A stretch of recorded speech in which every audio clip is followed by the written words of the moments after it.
I just used some of this super remover, paint remover. It's a gel. You want to put it on pretty thick on the cases, and then I scraped it off as much as I could. I got off maybe 80% of it, and then I put it in my bead blaster, cabinet over there.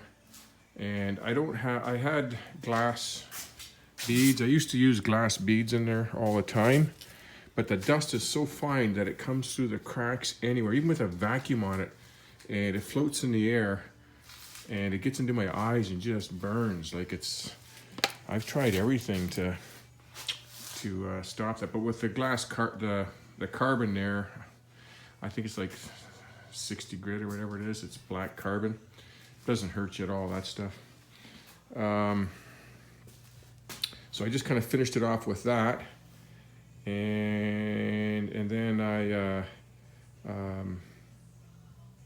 washed it down as best I could with brake cleaner and cleaned all the grooves and got out all the sand. And I wiped it off again and again and blew it out with the air hose.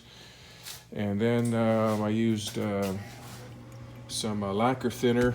Washed it all off with lacquer thinner. I was going to stick it in some boiling hot water, but I don't have a tub big enough for that to fit in there. Boiling hot soapy water, that's the best. But lacquer thinner is good, so I brushed it all down with lacquer thinner, got all the oil out of it, residue. And I'm just going to put a coat of paint on just this part of the case here. And I'm going to tape off this hole. And I'm not going to be able to put this one in the sandblaster. I don't want to, it's just too hard getting that grit out. I got to pull, there's too many orifices in the bearing in here. So I'm going to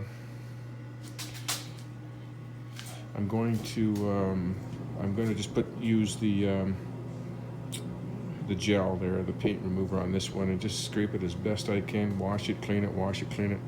I'll paint that one, but I'll get this one done here first and out of the way, so that way it can dry for probably a week, I guess, before I'm able to make sure I can balance that crank there, or check that crank out. It may not be out.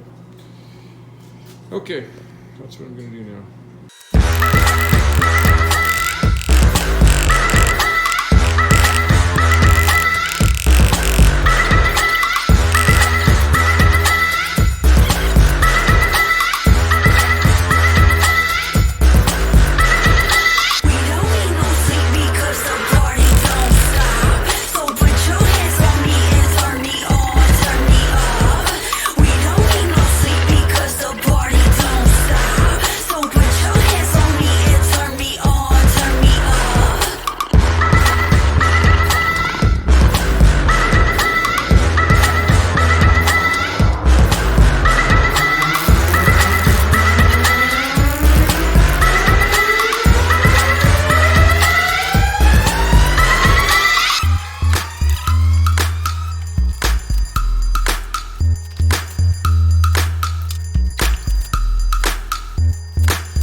I just took both the pipes out and cleaned the threads up, and then I put a pipe thread bond on there.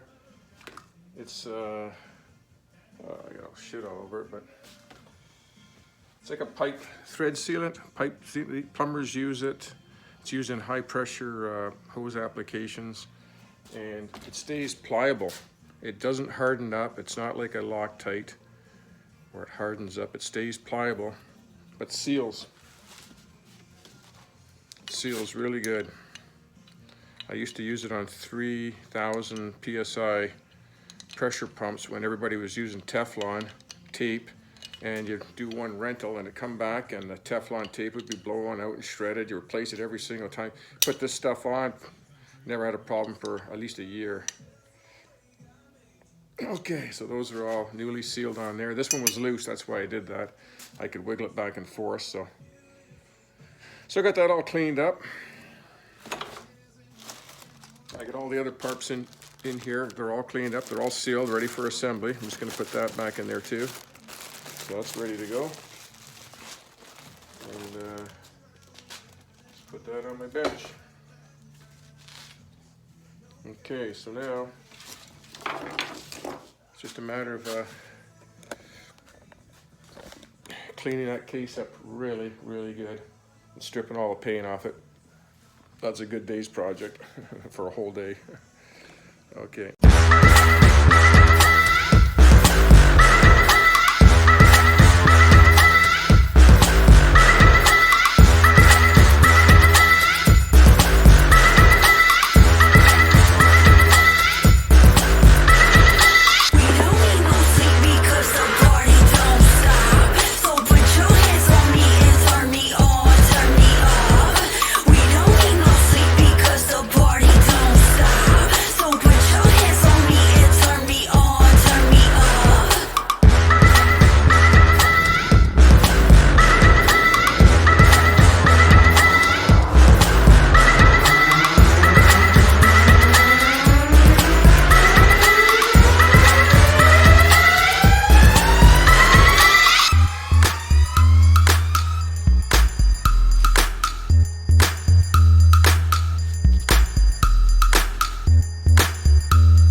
Well, it's probably a couple hours today clean that off. No sandblasting, just using this stuff here.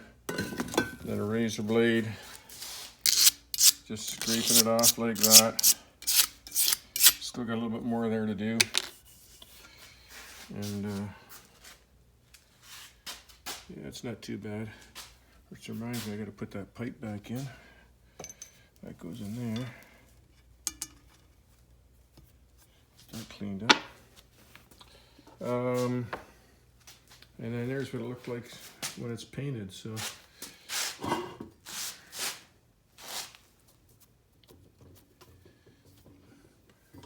got some stuff blowing on it. So that's gonna look good. Cleaned up this knuckle today here, but it's kind of the rubber inside's kind of falling apart, so I'll probably replace this. And I'll sandblast and paint that front motor mount, or at least paint it anyway.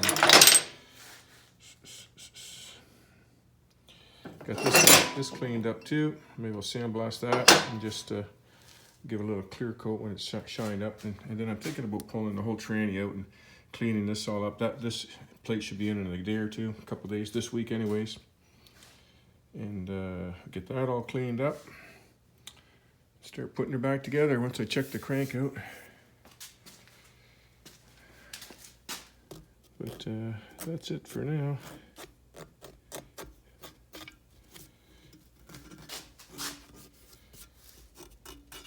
Okay, beer time. I still haven't got my lathe parts to stick this in the lathe to spin it. But on the bike I was getting 2 thou here, and that's within specs. I couldn't do this side. I think you're supposed to put a, yeah, I gotta have the adapter for my other type of dial gauge. But the other, this is what I wanted to check. I thought maybe these weights were offset a little bit, had a big bang and got them offset, and that would keep this true, fairly true in here at the ends, because it would just be pivoted. But you're supposed to, you pull the bearings off here, and you're supposed to put your dial indicators on here on the bearing surfaces, and then well, you could do it right on this surface here too, and then you see where the crank is out of balance. But if I've got it good at the ends, and this is what I really wanted to check though, was square, to see if the one weight got shifted. And I've checked this all the way around and it's dead flat everywhere I check it. Where you're going to see it the most is at 90 degrees from the pin, so should be right about here, right? And it's bang on flat. Otherwise, you know, I'd push it across, it would hit one side or the other. But no, this is dead flat. I got a light here too to hold it in behind for check it as well. And need 3 hands here. That's what I need, is 3 hands. You know, and it's bang on. I don't see not even a thou gap anywhere. So I think what I'm going to do is I'm going to put this back in the cases, and because I want to kind of get this engine back together here, I got it spread over the whole garage. But when I get it back in the cases, I'll spin it again and I'll check the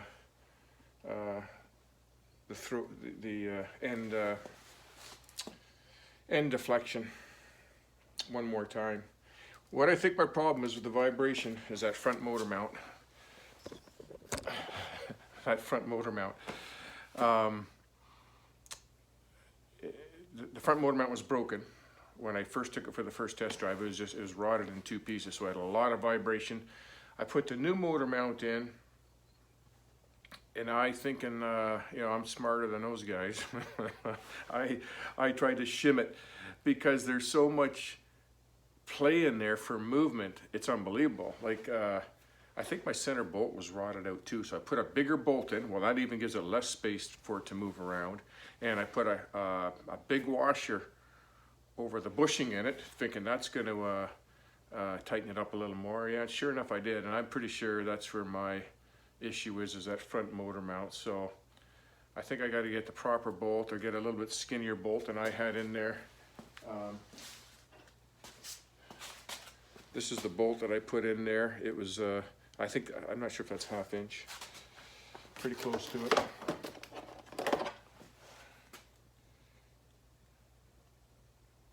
Yeah, that's 1/2 inch. I don't think the original one was. I'm sure it was less so that the motor mount can float around in there a little bit. So I'm pretty sure it's my front motor mount.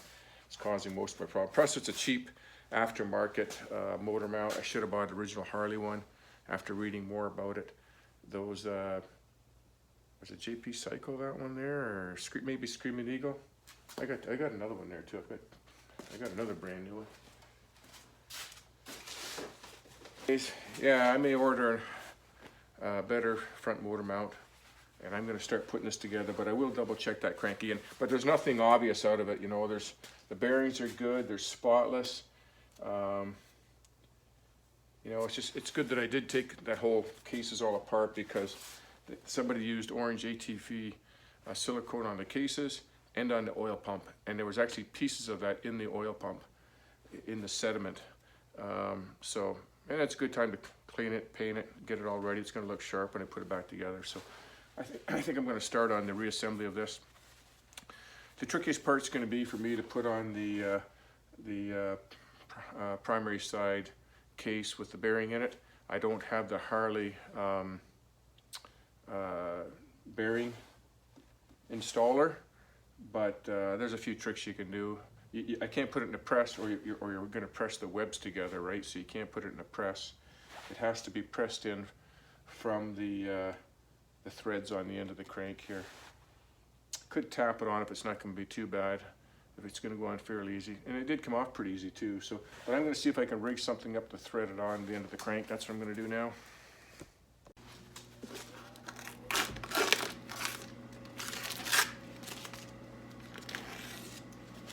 When I sandblasted this, I had this whole center hub taped off on both sides and packed with this stuff, rags.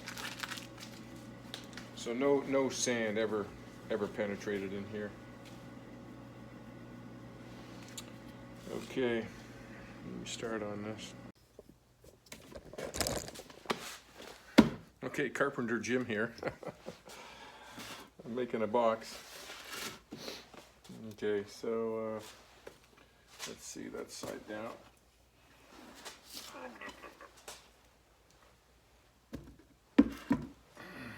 That. Nice and centered.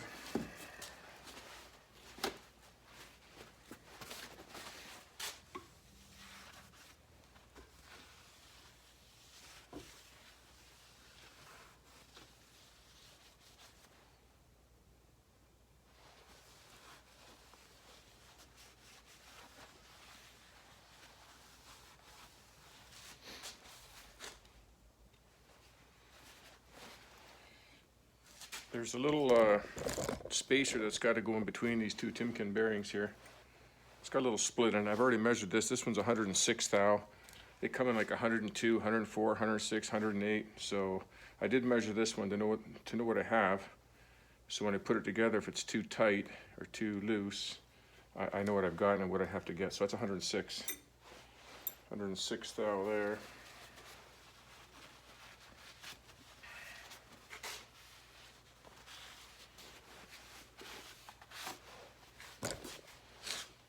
Okay, there's the timing marks here.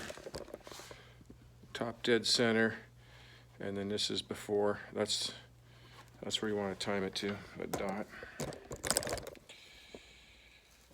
Okay, so let's clean my hands up, put the case on there.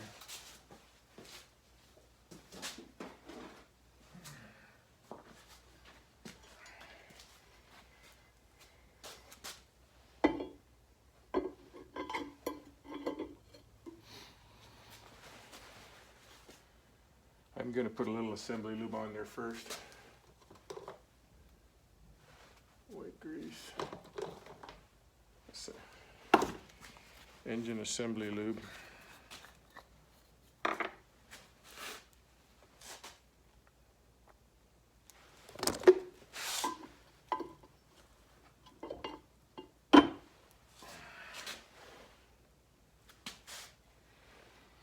Just doing that bearing race in there.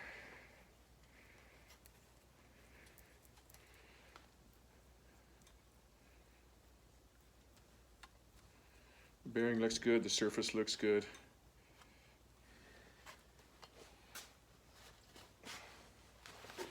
And I'm going to put some on the outer part. So I'm out of desk space, I can't even put this thing down.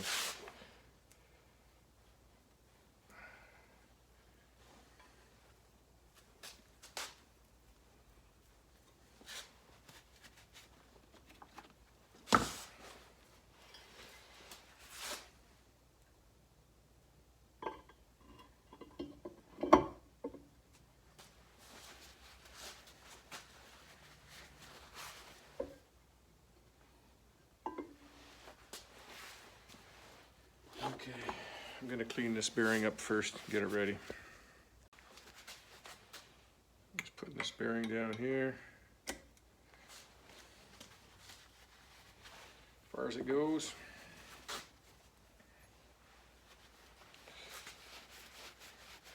This is the spacer that the seal goes inside. We'll put that in last.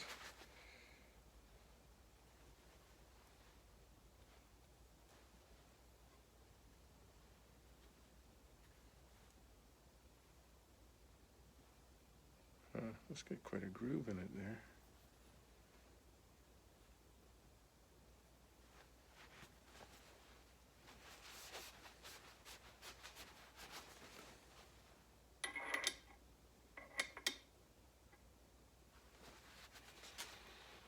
See, I'm thinking I'd get something to thread onto here, socket in there or something, or a short piece of pipe, and just press it in, spacer it up. I'm going to figure it out. You know those big tall lamps, they all screw together, you know, with those halogen bulbs in the end of them, the stand? I threw one in the garbage there a couple months ago. I threw the whole thing in the garbage. I thought, you know, I'm going to take off these pieces of pipe here. I might be able to use those someday. Well, look at, fits right over that shaft. So now I just got to cut one. I could either get rid of this. I'm going to use that. Cut one about 1 inch long, and then 1.5 inches long, then maybe a 2-inch long. I'll use my pipe cutters, and then just screw back on the compensating nut. Let me try that. I'll get these cut first.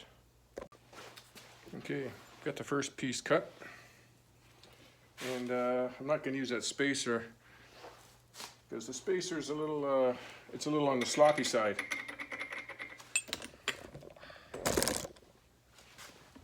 Let's crank this up here. Yeah, the spacer's a little on the sloppy side, so I got a washer here that fits perfect. So we'll put that off, that washer in there. Put that on. And then this is a smaller shaft here, so I need a smaller washer, like that. Put this on.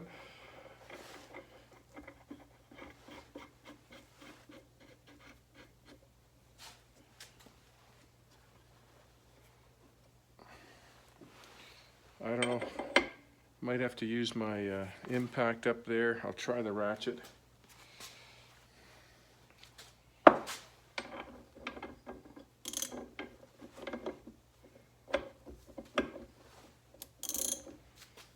Keep this from turning. Like, it shouldn't need much pressure to go down in there.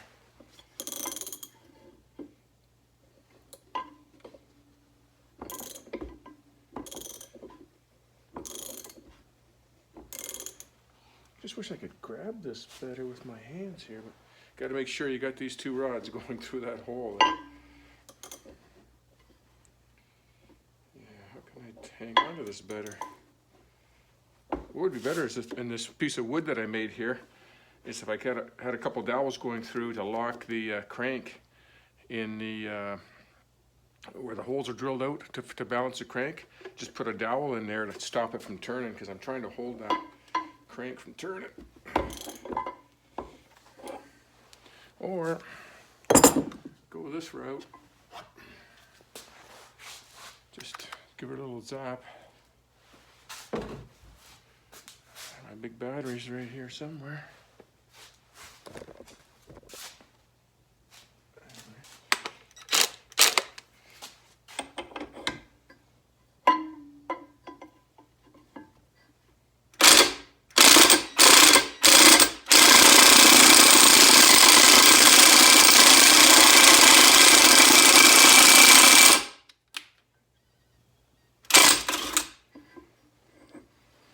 See where we're at there. I tried to clean out the red Loctite in here as best I could. It's going in there, it's pressing in. Yeah, so let's see how much more thread we got. We got about 3/8. This big washer I had, now it's hitting the taper there, so that can't go any farther. So now I got to go back to that spacer.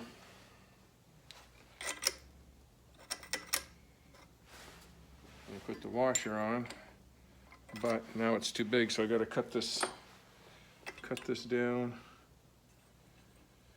Take another 3/8 off of this. Okay. So I put the spacer back on, then the washer, then my pipe, and then that washer. Let's try that. That should get me down another 1/2 inch. That might do it.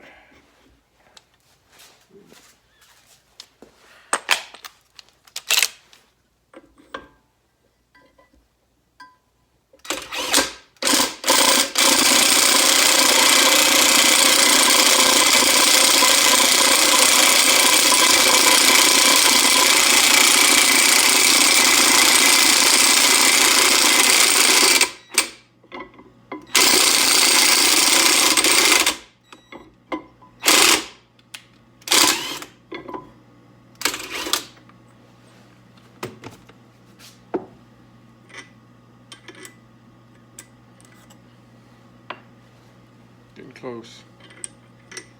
What am I doing here? That one. It's getting close.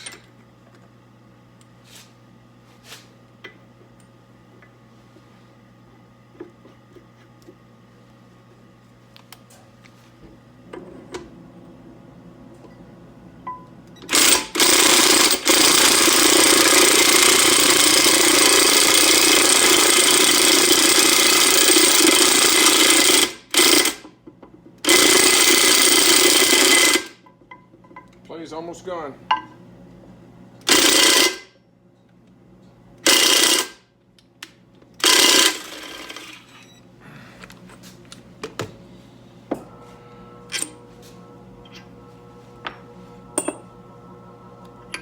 That should be it.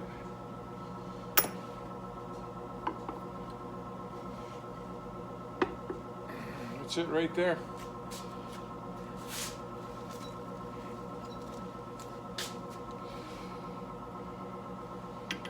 That spacer goes on, and then the seal goes actually in backwards for that one. It goes in this way.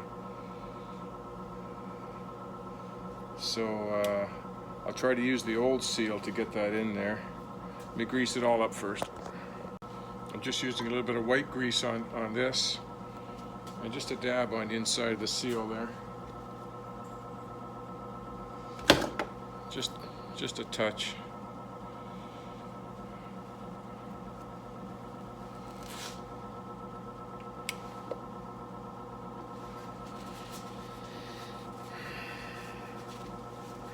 Yeah, it'd be nice if I had a socket that big. Let me look around and find something else. This is the old bearing race out of my truck when I changed the axle bearings. Fits on there pretty good.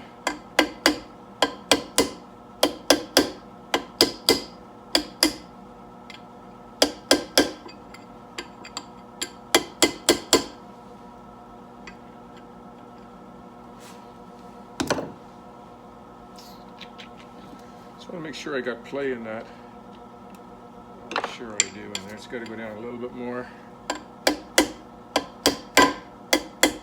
That should be it.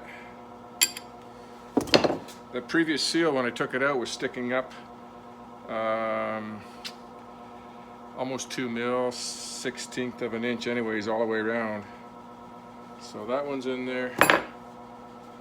That's done.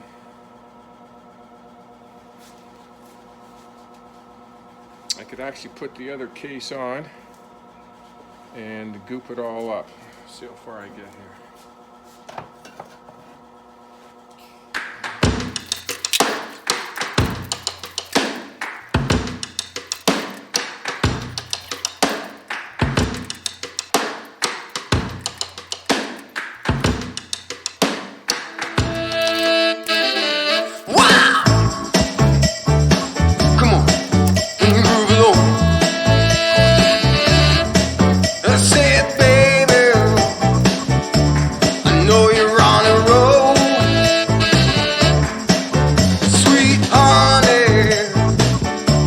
Let's take it real slow.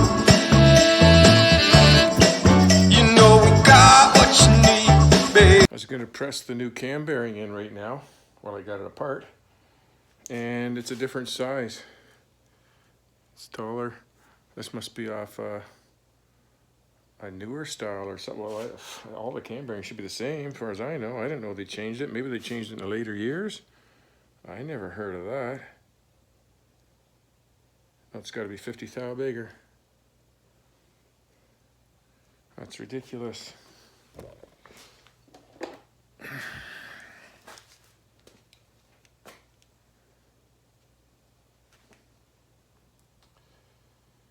that's 1.05 approximately. This is probably 1.1. Yeah, 1.1 and a bit. 50, 60 thou bigger. Crap! I gotta wait till tomorrow. I'm gonna call the Harley store now if it's still open. I don't think it's open. I think it's around 5 o'clock. That's ridiculous. I wonder if they made oversized ones or something like that. Where's the camshaft?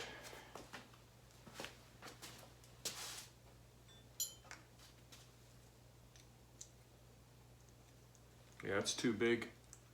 Even for the camshaft, that's too big. Wow. Okay, I gotta get one of them.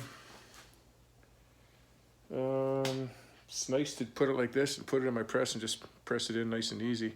I can tap it in when I put it together, but yeah,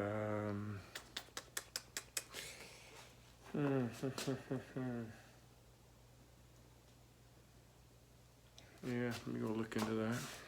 I'm just doing a dry fit, you know, make sure everything's fitting on there all right. It just slips right on like nothing. So I think, yeah, I'm gonna goop it all up, bolt it, put it in the engine stand, and get that bearing tomorrow, and I can press it in from the outside. That's not a problem. Okay, let me take this off and I'll get it all gooped up. It's 3 bond, or you can freeze it, and this is the best stuff for crankcases. Everybody uses it, especially Japanese engines don't have gaskets in them either. That's all they use in the bottom end. I'm just going to put a thin layer on both sides.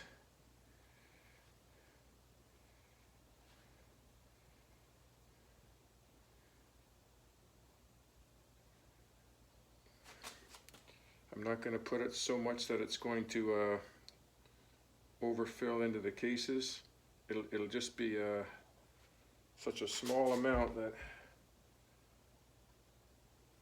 you won't even notice.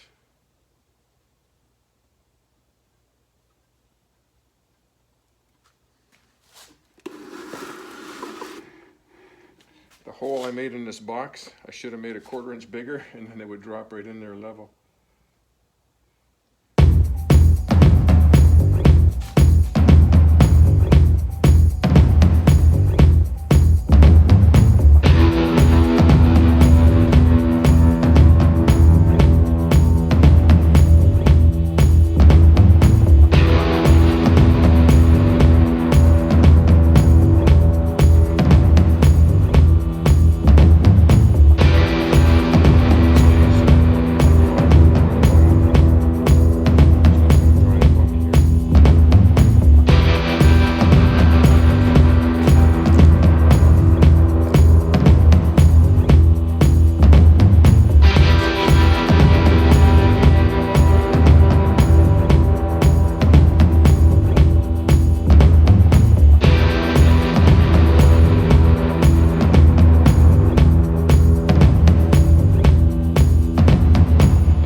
Slip her on.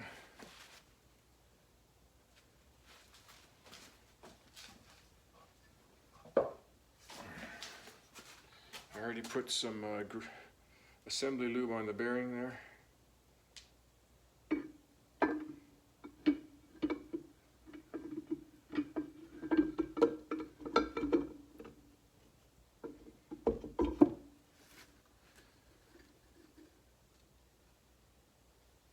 That's it.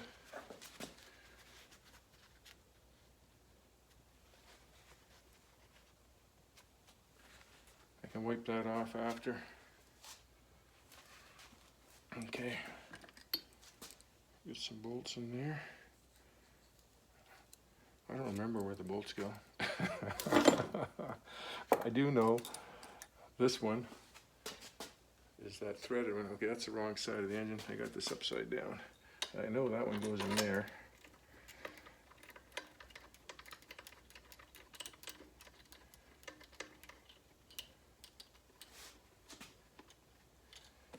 And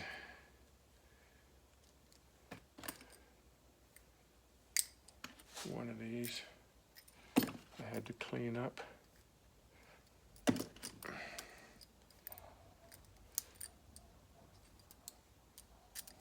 That one there goes in here.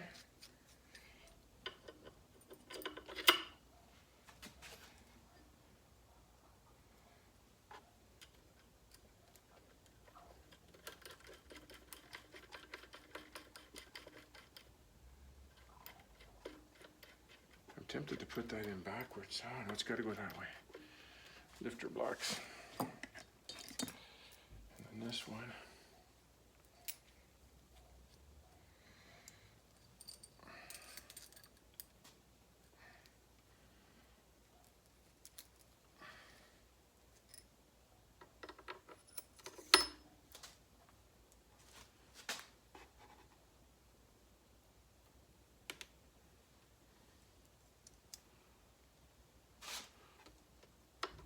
It's not long enough.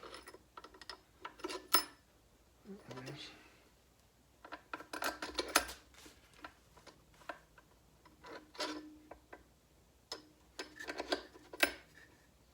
that one. Nope.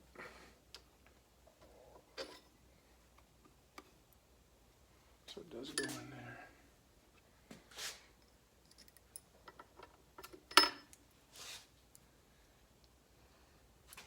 Okay, I'm going to finish putting these in there.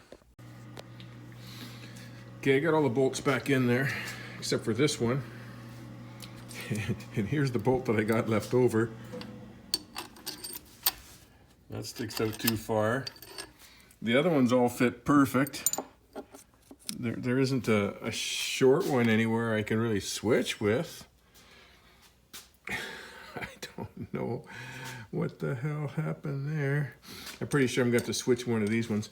Luckily, I've got my FLH over there, and it's unmolested. And it's never been apart. When I took this engine apart, it had previously been apart, and these two bolts here, these are bolts, not a stud, had the nuts on this side with the shaft sticking out while the linkage was rubbing on it. And I actually ground it down a little bit because the linkage was hitting it. But after checking this bike here, which is unmolested, never been apart, those bolts, you can see right here, they go right straight through, and this one here, they go right straight through that way with a nut on the other side. Now there's got to be, and that one, the one at the back that I'm missing on the other engine, is a stud with two nuts on it. So that's what I can't find. And I'm just kind of going through them all. I'm gonna have to switch one of them out. So that's done for tonight. It's around 6 o'clock or so here now. So tomorrow, I hope I get the top end on.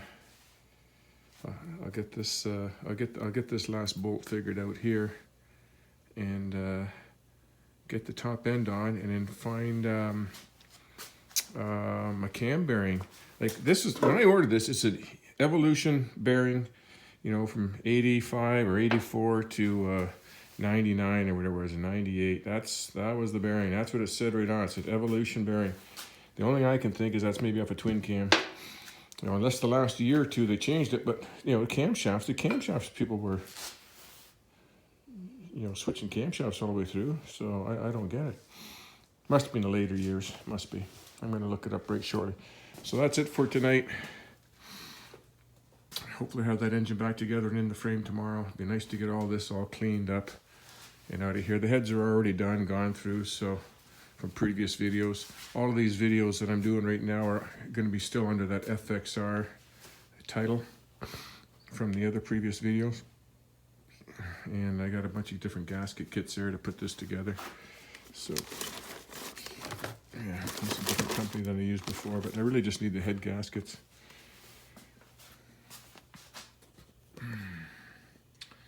Okay, that's it. 4 more years.